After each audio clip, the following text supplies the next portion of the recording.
اللہ اکبر اللہ اکبر۔ اعوذ باللہ من الشیطان الرجیم، بسم اللہ الرحمن الرحیم۔ رب اشرح لی صدری ویسر لی امری واحلل عقدۃ من لسانی یفقہوا قولی۔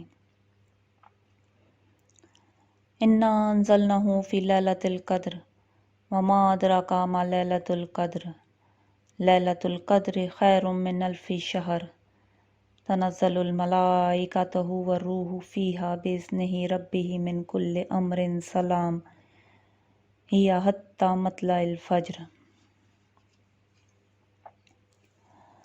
ہم نے اس قرآن کو شب قدر میں نازل کیا، اور تمہیں کیا معلوم کہ شب قدر کیا ہے؟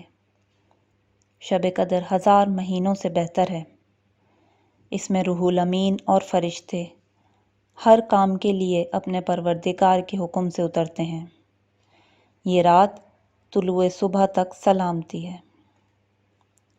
شب قدر اللہ تعالیٰ کی طرف سے دیا گیا ایک انمول تحفہ، ایک ایسا ہیرا جو رمضان المبارک کی رحمتوں اور برکتوں کو 4 چاند لگا دیتا ہے۔ لیلۃ القدر یا شب قدر کا ذکر اللہ تعالیٰ نے قرآن پاک کی سورۃ القدر میں کیا ہے، جس کی تلاوت اور ترجمہ بھی میں نے کیا۔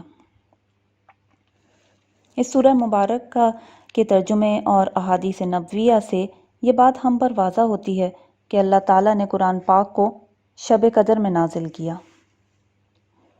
کچھ علماء کی رائے ہے کہ اس رات اللہ تعالیٰ نے قرآن پاک کو ایک ساتھ لوح محفوظ سے نکال کر آسمان دنیا پر نازل کر دیا۔ اس کے بعد یہ آہستہ آہستہ 23 سال کے عرصے میں رسول اللہ صلی اللہ علیہ وآلہ وسلم پر نازل ہوتا رہا۔ مگر کچھ علماء کی رائے کے مطابق اس رات قرآن پاک نبی پاک صلی اللہ علیہ وآلہ وسلم پر نازل ہونا شروع ہوا۔ بہرحال آگے اس صورت میں اللہ تعالیٰ فرماتے ہیں کہ تمہیں کیا معلوم یہ رات کیا ہے، یعنی اس کی کیا عظمت ہے۔ اس کا اندازہ لگانا بہت مشکل ہے۔ یہ وہ رات ہے جو 1000 مہینوں سے بھی زیادہ بہتر ہے۔ اس پوری رات میں فرشتے اپنے رب کے حکم سے آسمان دنیا سے زمین پر اترتے ہیں، اور صبح تک اس رات میں سلامتی ہی سلامتی ہے۔ دوستو، لفظ قدر دراصل تقدیر سے نکلا ہے۔ بیشتر علماء کرام کے مطابق اس رات اللہ تعالیٰ تمام انسانوں کی تقدیر کے فیصلے فرشتوں کے سپرد کر دیتا ہے۔ بے شک اللہ تعالیٰ نے تمام انسانوں کی تقدیر کے فیصلے لوح محفوظ میں پہلے ہی لکھ کر رکھے ہیں۔ تو جیسے ہمارے ملک میں گورنمنٹ سال میں ایک دن بجٹ لکھ کر عوام کو پیش کرتی ہے، بالکل اسی طرح شب قدر بھی ایک بجٹ کی رات ہے، جس رات پورے سال کے فیصلوں کی تفصیل اللہ تعالیٰ فرشتوں کو دے کر زمین پر اتارتا ہے۔ بالکل یہی گمان انسانوں کی تقدیر سے متعلق شعبان کی 15 تاریخ کے بارے میں بھی پایا جاتا ہے، اور اس کی سند رسول اللہ صلی اللہ علیہ وآلہ وسلم کی اس حدیث مبارکہ سے ملتی ہے کہ جب شعبان کی 15ویں رات کو آپ حضرت عائشہ رضی اللہ تعالیٰ عنہا کے حجرے سے نکلے، حضرت عائشہ کی آنکھ کھلی تو آپ صلی اللہ علیہ وآلہ وسلم کو تلاش کرنے کی غرض سے باہر آئیں۔ اس وقت آپ صلی اللہ علیہ وآلہ وسلم جنت البقیع قبرستان میں موجود تھے۔ آپ نے فرمایا، عائشہ، یہ وہ رات ہے جس میں اللہ تعالیٰ انسانوں کی تقدیر کے فیصلے کرتا ہے، تو اس رات دنیا سے انتقال کر جانے والوں کے لیے بھی دعائے مغفرت کرو۔ کچھ اور علماء کرام کے مطابق لفظ قدر کا مطلب ہے مبارک۔ بے شک یہ ایک مبارک رات ہے جس میں قرآن پاک کا نزول ہوا۔ دوستو، یہ وہ عظیم رات ہے جس کو اللہ تعالیٰ نے پوشیدہ رکھا ہے۔ جیسا کہ ہر اہم چیز پوشیدہ ہوتی ہے، اس کو حاصل کرنے کے لیے محنت کرنی پڑتی ہے، اس کو ڈھونڈنا پڑتا ہے۔ بالکل اسی طرح اللہ نے بتا دیا ہے کہ جیسے کہ قیامت ایک دن آئے گی، لیکن کب آئے گی یہ نہیں پتا، حتیٰ کہ اپنے رسول کو بھی نہیں بتایا۔ ایسے ہی موت کا ایک دن مقرر ہے، مگر وہ کون سا دن ہے یہ کسی کو معلوم نہیں۔ اسی طرح یہ معلوم ہے کہ شب قدر ہے، مگر کون سی شب ہے یہ نہیں معلوم۔ لیلۃ القدر کے بارے میں علماء کی مختلف رائے ہیں، جن میں سے سب سے اہم ہے یہ پہلی جو کہ میں اب آپ کو بیان کرنے جا رہی ہوں، اور وہ ہے کہ ماہ رمضان کے آخری عشرے میں سے کوئی ایک رات لیلۃ القدر ہے۔ دوسری رائے ہے رمضان کی 27ویں شب یا 21ویں۔ کچھ علماء کے مطابق ماہ رمضان کی پہلی شب یا نصف رمضان یعنی 15 رمضان کی رات لیلۃ القدر ہوتی ہے۔ کچھ علماء کے مطابق یہ پورا سال میں گھومتی ہے، لیکن حضرت عائشہ رضی اللہ تعالیٰ عنہا کی حدیث یہاں سب سے اہم ہے۔ سیدہ عائشہ رضی اللہ تعالیٰ عنہا سے روایت ہے، رسول اللہ صلی اللہ علیہ وآلہ وسلم نے فرمایا، لیلۃ القدر کو رمضان کے آخری عشرے میں تلاش کرو۔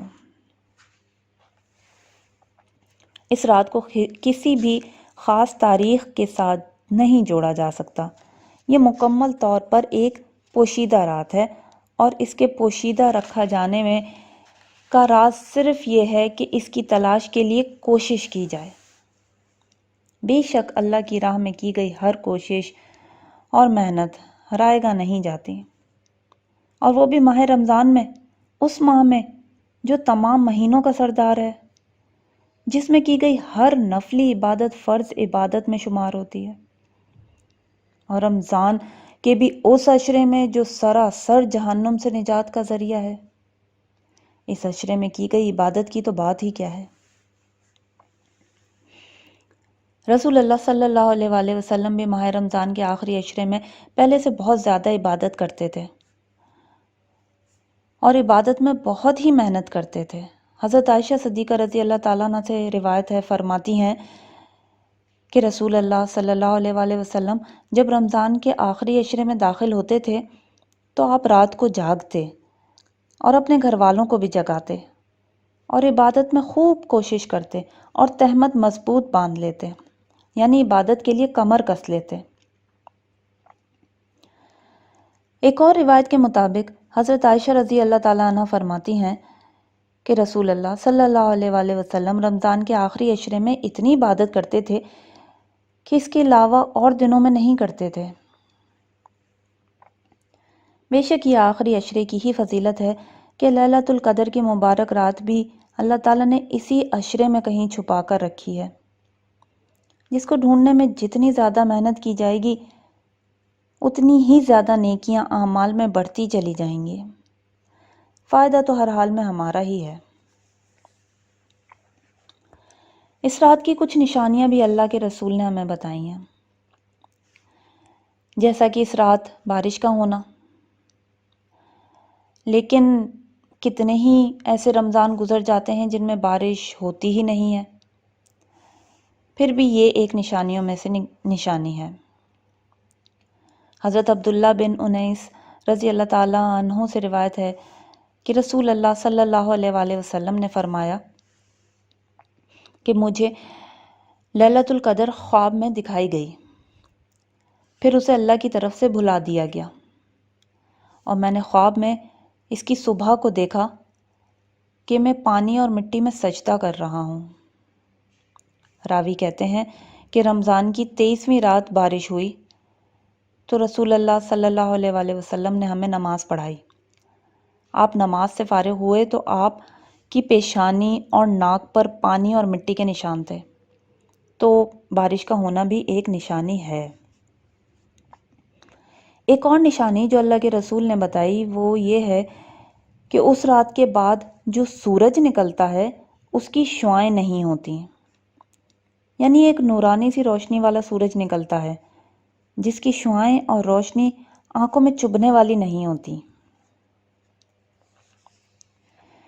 دوستو شب قدر اللہ تعالیٰ کی طرف سے دیا گیا ایک انعام ہے، اور رسول اللہ صلی اللہ علیہ وآلہ وسلم کا اپنی امت پر احسان ہے۔ یہ رات صرف اور صرف رسول اللہ صلی اللہ علیہ وآلہ وسلم کی اپنی امت سے محبت کی وجہ سے ہی ہمیں ملی ہے۔ امت محمدیہ یعنی ہم سب لوگ، ہماری عمریں اللہ تعالیٰ نے بہت کم رکھی ہیں۔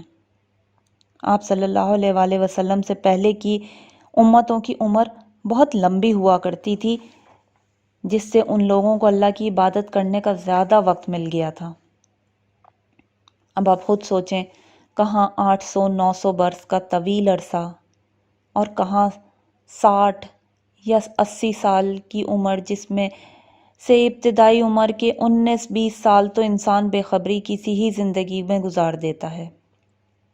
اس کے بعد کچھ عقل آتی ہے تو غم روزگار اور بال بچوں کی ذمہ داریاں ہی جان نہیں چھوڑتی۔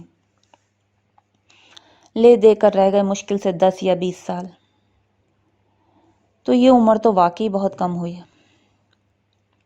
حضرت امام مالک رضی اللہ تعالیٰ عنہ کا قول ہے کہ رسول اللہ صلی اللہ علیہ وآلہ وسلم کو اپنی امت کی عمریں کم ہونے کا احساس ہوا، جبکہ پہلی امتوں کی عمریں بہت طویل ہوا کرتی تھیں۔ پس اللہ تعالیٰ نے آپ کو لیلۃ القدر عطا فرمائی، جس کا مقصد آپ صلی اللہ علیہ وآلہ وسلم کی امت کو تسلی دینا تھا، جن کی عمریں چھوٹی ہیں، اور یہ رات 1000 مہینے سے بہتر ان کو دی گئی۔ یعنی یہاں ہم یہ کہہ سکتے ہیں کہ اس ایک رات کی عبادت کا ثواب 1000 مہینے کی عبادت سے بھی زیادہ ہے۔ سبحان اللہ۔ دوستو اس رات میں کوئی خاص عبادت مشروط نہیں ہے، چاہے آپ نوافل ادا کریں، استغفار کریں، درود پاک پڑھیں، تلاوت قرآن پاک کریں، بس عبادت صرف اور صرف اللہ کی رضا حاصل کرنے کے لیے ہی کرنی ہے۔ ہاں ایک کوشش ضرور کریں کہ قرآن پاک کا ترجمہ ضرور پڑھ لیں اور تفسیر سے سمجھنے کی کوشش کریں، کیونکہ صرف عربی کی تلاوت کا بے شک ثواب ضرور ملے گا، مگر قرآن کو سمجھنا انتہائی ضروری ہے، جو کہ تفسیر کے بغیر ممکن نہیں۔ جس کسی عالم صاحب کی تفسیر سمجھ آتی ہو پڑھیں یا سن لیں، اور دعا کریں کہ اللہ تعالی ہم سب کی عبادتوں کو قبول کرے اور جہنم سے نجات کا ذریعہ بنا دے۔ دوستو رمضان کا تیسرا عشرہ ہی وہ عشرہ ہے جس میں اعتکاف کرنا سنت رسول سے ثابت ہے۔ 10 دن کا اعتکاف انسان کو دنیا سے دور اور اپنے اللہ سے قریب کر دیتا ہے۔ نبی پاک صلی اللہ علیہ وآلہ وسلم نے اپنی زندگی مبارک میں تقریباً 9 ماہ رمضان پائے۔ آپ نے ہر سال اعتکاف کیا، صرف ایک رمضان میں نہیں کیا، جس کی قضا آپ صلی اللہ علیہ وآلہ وسلم نے شوال کے مہینے میں اعتکاف کر کے ادا کی۔ سیدہ عائشہ صدیقہ رضی اللہ تعالیٰ عنہ سے روایت ہے، فرماتی ہیں کہ رسول اللہ صلی اللہ علیہ وآلہ وسلم رمضان کے آخری عشرے میں اعتکاف فرمایا کرتے تھے، یہاں تک کہ اللہ تعالیٰ نے آپ کو وفات دے دی۔ پھر آپ کے بعد آپ کی ازواج مطہرات رضی اللہ تعالیٰ عنہ اعتکاف فرمایا کرتی تھیں۔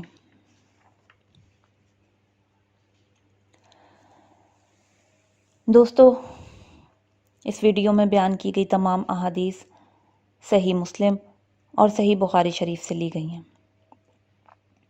آخر میں آپ سب سے میری ایک درخواست ہے، پلیز لوگوں میں آسانیاں بانٹیں، انشاءاللہ اللہ تعالیٰ آپ کی زندگی آسانیوں سے بھر دے گا۔